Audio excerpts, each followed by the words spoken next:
Chris, good to see you again as always. It's state championship month once again, the month of September.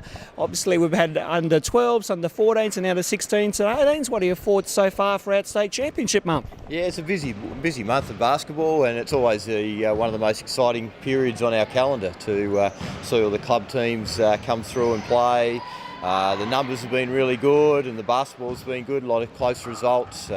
We think the standards are slowly increasing over the years, which is all you can ask. The work that the associations do and then our state development programs, hopefully that's continuing to drive it forward. But yeah, we always enjoy September. It's a great month for Tassie basketball.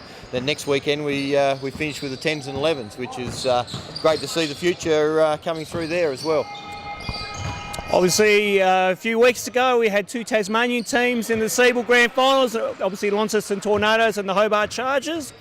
Tornadoes runners-up, Chargers champions. You must be very happy from a Basketball Tasmania perspective to see two Tassie Siebel teams in the final. Yeah, they had great years, didn't they? It was really nice to see. Obviously, Chargers winning, it was fantastic. Tornadoes just going down to a very powerful Bendigo team was also a great result. And we also enjoyed the Thunder's result too, where they didn't have quite the same talent, but they made the finals and finished 8th. So that was great to see. They were able to play the young boys that have come through the program as well as one American. So that was a great result for them as well. But yeah, we enjoyed the last season, the last Siebel season, and now it's a changing landscape.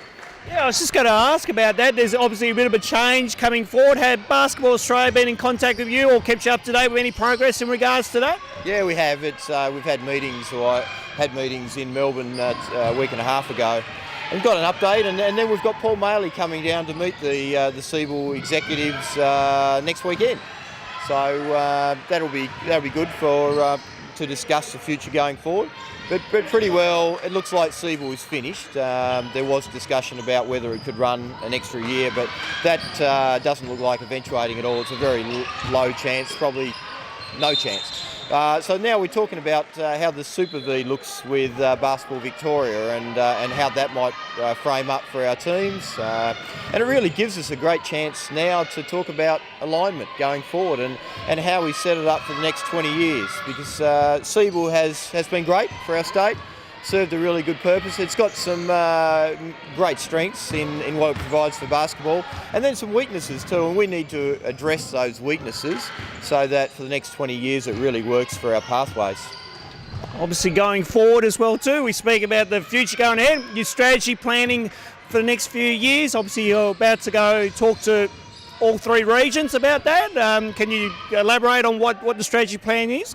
Well, we've had the strategic plan for the last 4 years. It expires at the end of this year, and that's been really good. That was coming out off a fair bit of change of what we did back in 2013 with our change of constitution. So that was an important strategic plan, and the next one will develop further. Let's see how we can take the sport further. There'll be areas that we need to improve.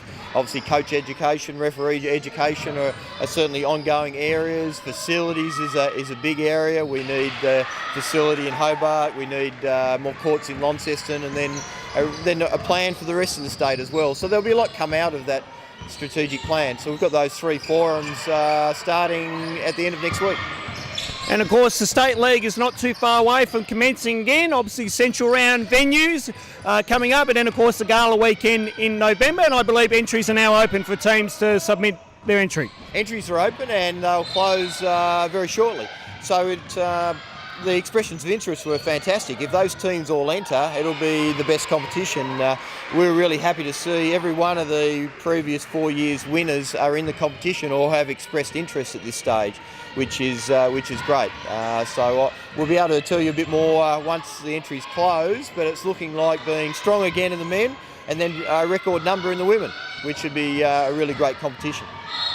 Great to see, Chris, and again, as always, thanks for your time here on BTAS TV, and no doubt we'll catch up again soon. Appreciate it, Ronnie. Great work. Thanks, mate.